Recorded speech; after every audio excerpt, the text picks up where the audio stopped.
what Jay does when I'm not over there. Regardless of what he had going on in the past, this girl, that girl, any girl, What he does in Jamaica when I'm not there is not my business. So it's like Vegas. What happens in Jamaica stays in Jamaica. Exactly.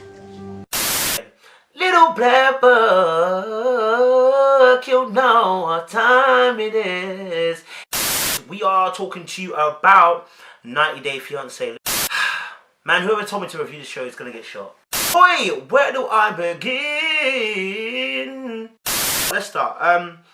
Ashley and Jay, beautiful. Ashley's what, 31? Jay's like 20. Jay is definitely the life of the party, and he's only 20 years old. So he's very young. You know, he's 11 years younger than I am. I know you can't really come and get that, babe. But it's extremely mature. Already this is problems for me, because a 20-year-old, let me tell you something, our mindsets are not set like a 31-year-old. We've got things that we're thinking about at 20, we've got things that we're trying to even solve in our mind at 20. We are very young. As much as a lot of people maybe think we're mature, unless things have happened to you that made you mature, let me tell you something, sometimes age is not just a number, it's an indication of where your head is at. So for me, already just started off on a bad foot. But just talking about the actual relationship, it's so interesting because it mentioned the fact that, you know, Ashley had been through already 2 engagements, which lets me know that you've been brokenhearted, hurt, left vulnerable at the altar, or potential altar, going towards the altar twice, and now you're getting with somebody who's younger, and you're, again, marriage is being mentioned again. I don't know why these shows do this to us. I've been engaged twice. I left both times because I was cheated on, and I don't put up with that. Do it again? After my second engagement failed, it all kind of started to hit me like, hey, I've had all these bad issues with men. I'm just going to give myself time. So the last couple of years, I've been, you know, on my own. Why are they so intent on getting married without really knowing each other? I understand they've been together for 6 months. They've been speaking for 6 months before she went back out there to Jamaica and started talking. Can I just say this for the very jump? So, here's the thing. When it comes to Ashley and Jay, well, here's the thing. A lot of times people get gassed about going on holiday. They get on holiday, have a romance. In fact, let me tell you a little story. I went to Ibiza in 2012, okay? And I was in a club one of the nights, yeah? One of the first 2 nights, alright? And I saw this girl in a club, and let me tell you, I kid you not, even now in my head sometimes I think about it, this girl was the latest girl to my life. Fantasy type of chick, yeah? I remember even what dress she was wearing. It was black, and it had these like rectangle spaces at the back of her dress, right? I was paying mad attention, trust me. And I remember I came over to dance, and we danced a little bit. But from that moment onward, I was enticed. Let me tell you this now. If she had told me, listen, I want you, at that moment, I'd have been like, you can have me. Because I was so wrapped up in the holiday vibe, the club setting, and the girl that I found attractive. And she found me maybe attractive. Let me not lie. I found her attractive, and I was caught up in a fantasy. Like, there's something about holidays in a hot area, or city or country, and then meeting somebody of the opposite sex. What it does something to you. The euphoric feeling, the vitamin D that's going in, and C that's going into your skin right now, the melanin that's touching you right now. It's making you a little bit happy, and you have to deep it. The same effect happens in your own country. When the sun comes out, how happy is everybody? And so you have to deep it. Were you influenced by the sun on holiday? It's a big thing, you know. This is why people worship the sun, because what the sun can do is mad. You understand? So I deeped it that obviously. Hold on, sorry, it's out of shape. I deeped it that obviously as well. How easily misled you can be. Having a holiday romance because the sun is making you feel a certain way. I went to Jamaica with a group of friends and family to a big wedding. And one night we decided to go out to a bar, and that's where I met Jay.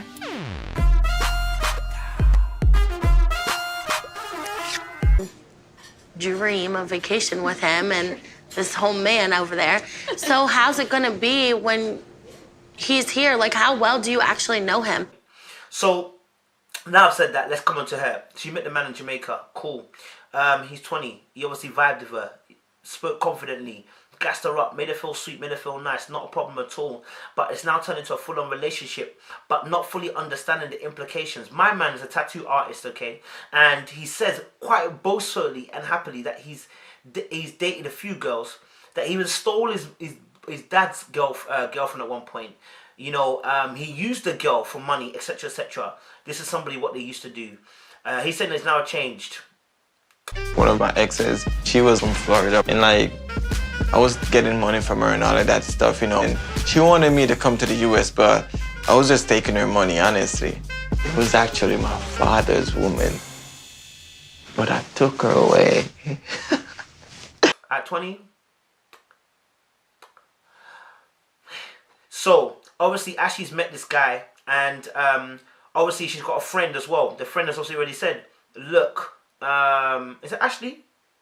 I hope it's Ashley. Anyway, a friend is obviously saying, listen, that she saw, or she said, no, she didn't see. The friend's saying that obviously she believes that Jay's cheated on her already. Honestly, if Jesus came down from heaven right now and said he cheated on me, I wouldn't do anything about it. At the end of the day, I don't want to think about what happened in Jamaica. But if Jay cheats on me here in the US, I would have to send him packing and back home. News obviously to Ashley at the table. Said, listen, look, I don't trust him. I don't know why you're doing this. You know, and one thing I would say is Ashley's very beautiful. Very, very pretty. You know, if I was, you know, in my old school days where I really loved white girls with the blonde hair and blue eyes, I'd be on things. But, you know, I'm a black girl kind of guy. But, boom. So, anyway, that's beside the point. So, just deep in it, that obviously she's a very, very pretty girl. She's still young. You know, active, fit, about it, nice job, whatever. But has been jilted twice. Now, I want you to understand, to be jilted twice, to be cheated on and jilted twice, because we're talking about 2 engagements, this must do something to the psyche. To be jilted twice means to be rejected twice. Like, you know, men have failed to commit to you. And that must play something in her mindset in terms of why she's dating someone like Jay. We probably spent 8 days together, and then he surprised me with a proposal. Because I wrote down even 4 things. I said, look, 11-year gap. Why would someone date someone 11 years younger? Let me tell you a little story. The only reason why I would consider somebody who's 20 years old as a girl, yeah, is because all my options are sucked dry. That means nobody's coming into my arena that is actually a worthy person I want to date, or I'm not even getting any options at all. Let me put it that way. I'm not getting any options at all. And then a 20-year-old comes along, flirts with me, gasses me, gets me excited. I'm like, whoa. But what if me and a 20-year-old got in common, really and truly? Don't get twisted. There's 7 years, it's not a big gap. But there's a lot of things that are missing in between that. So a lot of times, I think a lot of people do things because they got no options. And so that's why they're desperate to do what they're doing. And I feel like this is what the case here. So I read this, look, 11-year gap. One thing could be that, you know, she's dated 2 guys and they've taken her to, obviously saying we're going to be married or whatever, and then didn't do it. She can feel like she's lost time and stolen youth. And so therefore, you know, dating this guy is a way of reinvigorating herself. It's a way of actually living her youth again. Number 2, you know, it's a strong feeling of being desired and wanted. Somebody who's 20, who's vibrant, who's young, makes you feel young, makes you feel loved, makes you feel connected, makes you feel emotional, makes you feel, you know, like somebody wants you and loves you and craves you. You know when someone actually, you know when someone craves you, it's good to have that sometimes. You know, that craving. You know what I'm saying? It's nice to have that. So I shouldn't say good. It's nice to have somebody who craves you. Do you know what I mean? And that's what Jay is to her. You know, it's good to also have that sexual chemistry because, you know, evidently they've had sex. Come and get that, babe. But it's extremely mature. 6 months after we began talking, I went back over to Jamaica. There's just something about him.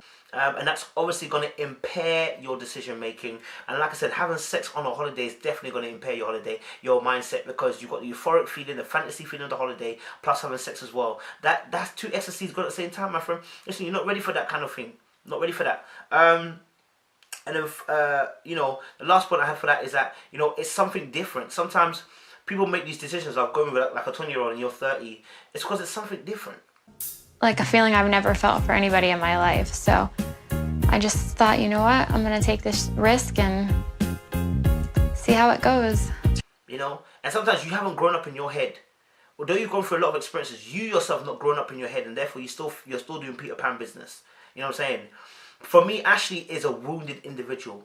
And when you're wounded, you're in a space where you could be definitely making wrong decisions because you make decisions out of that pain. And so someone sent Jay to me to kind of be like, hey, you've been through hell. Here's something that's really gonna bring some light to your life and make you happy. so therefore you don't have a sound mind when you're making those decisions.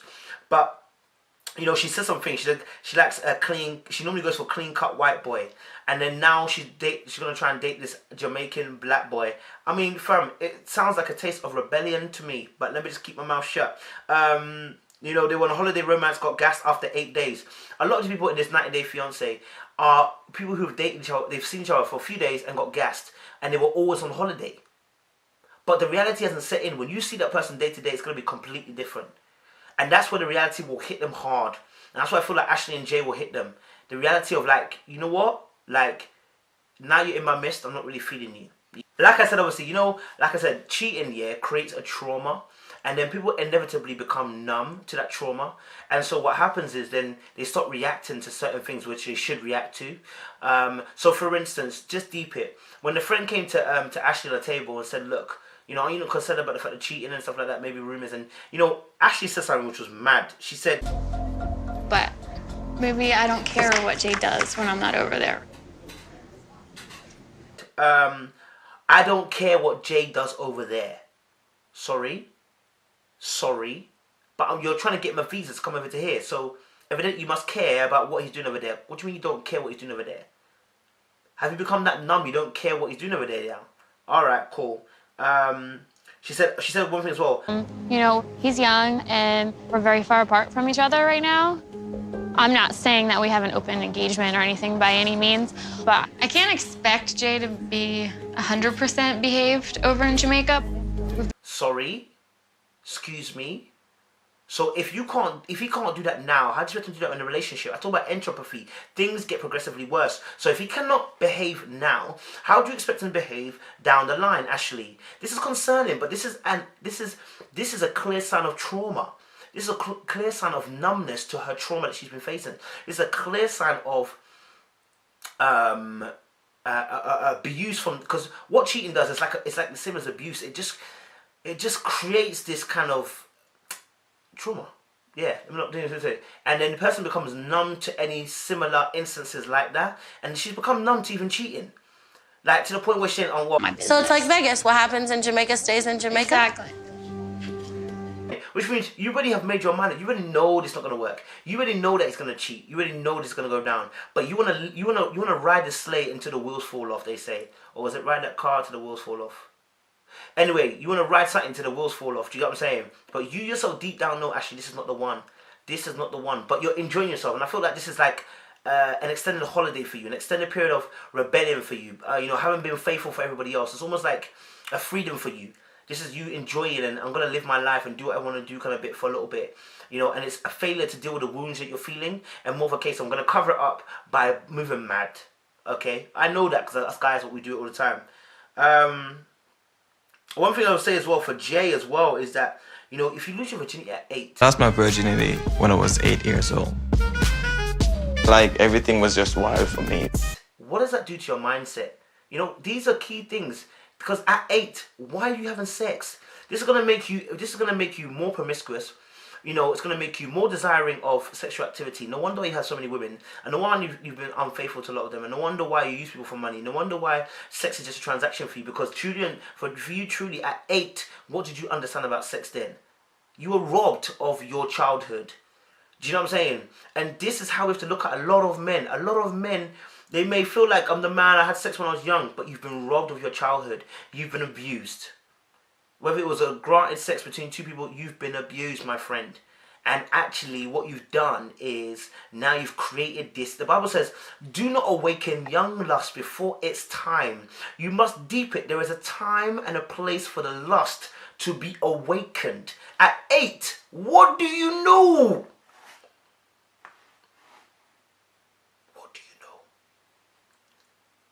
One thing I'll say as well, that the sister said that Jay is just like his dad. That's scary. Repeat patterns. That's the Abraham, Isaac, and Jacob all over again. You're repeating the same flow of pattern. Why? Jay's like my dad. Oh, he's with this girl, he's with that girl and stuff, and he's had a lot of women. You know, your dad was like that. Do you not feel to change? You know what I'm saying? Like, do you know what I mean? So For me, you have to spot that. Okay, he's just like the dad. He likes girls. There is a root cause, an issue here. Where is the dad, by the way? Because we know the moms are working abroad in America. Where's dad? He's away. And again, we will hope that he will change that behavior, but it requires you to be actually attentive to the fact that this behavior is repeating itself. Just know that you have to get your stuff together. Like, hopefully that's over with, you know. That's one thing is gonna stop whenever I'm over there. You know, a lot of females like me because they think I'm beautiful. But since I met Ash, I don't mess around anymore. So I don't think she should be worrying about like me cheating. And then one thing I would say is that to end it on, how long we got? 5 minutes. Just to end it on, he said something that was said. He was basically that he was sitting on the couch with his sister saying, you know, oh, the exes, like I'm gonna have to go there and I'm gonna have to deal with her exes, blah, blah, blah, blah, blah. And I was thinking to myself, why would you have to deal with the exes? And I realized at 20, even though he's a player, you have to realize he's still a man. Insecure. Because now his territory and playground will change. He's insecure. He's not sure what's going to happen in the next few weeks, going to a new territory. He doesn't know this is a big woman. He don't know what kind of things she's got on her side, what baggage she's got. And suddenly the game is a little bit different. Don't get twisted. Once he gets comfortable, he's going to move mad again. Yeah, once he gets comfortable. Like, at first he'll be cool because he's not sure of his footing and not sure of his surroundings. But as soon as he gets comfortable, he's going to cheat on her ass. Her ass going to be laid out clean. Sorry, Ashley. Anyway, guys, listen, that's the review of Ashley and Jay. I'm going to try and do the other ones, but boy, may I try and keep it short, you know? Okay, let's not do that again because African is probably easier to do for me because I'm African. But guys, remember, like, share, subscribe. I appreciate y'all. Let's get it locked, loaded, and lived, baby. Appreciate you. Oh, you maddy, you lean, again.